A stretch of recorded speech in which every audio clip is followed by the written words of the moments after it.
right. So you got AOC here, who, she's cool. I like AOC.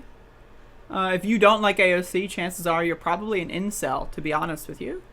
I think the Venn diagram of people that don't like AOC and incels, if not a perfect circle, it's pretty damn close to a perfect circle. So let's be honest right here. And again, if you were to have a third circle, so you got people that don't like AOC in one circle, incels in another circle, and Russian bots in the third circle. That would be like one of those like weirdo circles that's almost a full circle, but it kind of looks like it's like, if you put on the 3D glasses, it'll like poke out at you. That's kind of what the situation is here. So let's watch.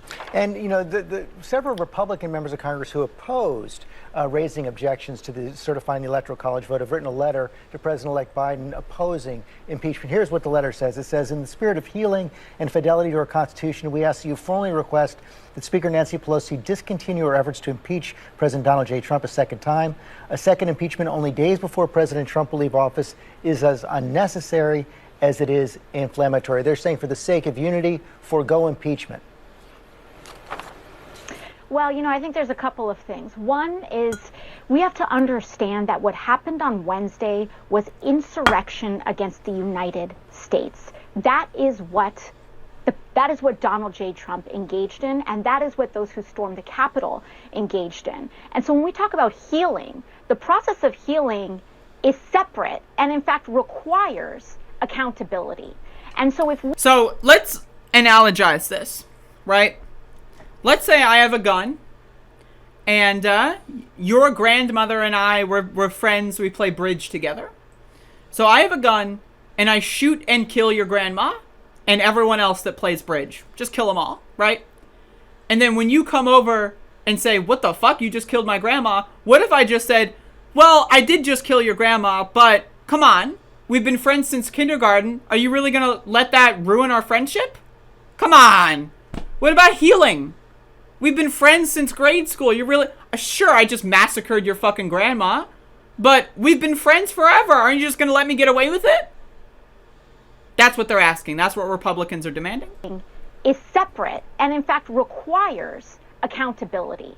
And so if we allow insurrection against the United States with impunity, with no accountability, we are inviting it to happen again. And they're already planning it on the 16th, the 17th, the 19th, and the 20th. They're plans. And this time they plan to bring guns. But tell me about unity. That is how serious it is. And I do not believe that perhaps my colleagues weren't in that room. Perhaps my colleagues were not fully present for the events on Wednesday, but we came close to half of the House nearly dying on Wednesday. And if a foreign head of state, if another head of state came in and ordered an attack on the United States Congress, would we say that should not be prosecuted? Would we say that there should be absolutely no response to that? No. It is an act of insurrection. It's an act of hostility. And we must have accountability because without it, it will happen again. There you go. There you go. Again, we need to expel all of the Republicans, especially the dumb motherfucker Lauren Boebert, who was like, the House Speaker's out of the chamber. This is 1776. She needs to go to prison for the rest of her life, as far as I'm concerned. But we need to expel all 130-ish of those Republicans that objected to the election results. Every single one. Expel, send them to prison. Plain and simple. Donald Trump, expel, send them to prison. They don't need Pence. They literally don't. I showed you the 14th Amendment. I think I still have it. If you incite or give aid or comfort to those that are trying to commit an insurrection against the United States, you're gone. You're gone. But for Congress voting by a 2/3 majority, that means we don't need the 25th Amendment. We don't need impeachment. They're gone.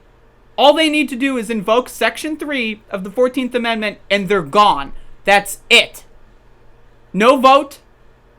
no objections, they're gone, right? You're disqualified. Plain and simple. You don't need to have a vote on it. Let's be honest, 2/3 of the House and the Senate are not going to vote to keep the insurrectionists. Get rid of them. Send them to fucking an island somewhere. Right? An uninhabited little rock in the middle of the Pacific Ocean. Throw them on that rock. Give them a toothbrush.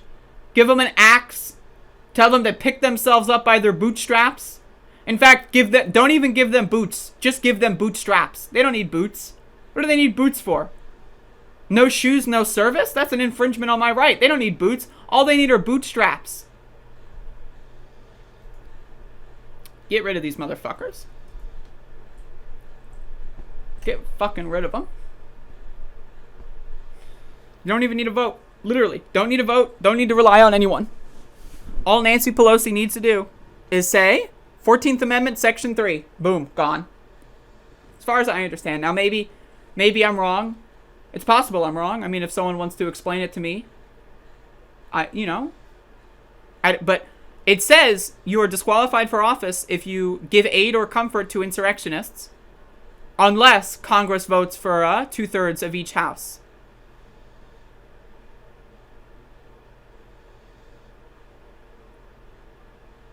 I don't know. That's what it says. So maybe I'm reading it wrong, but that's what it says.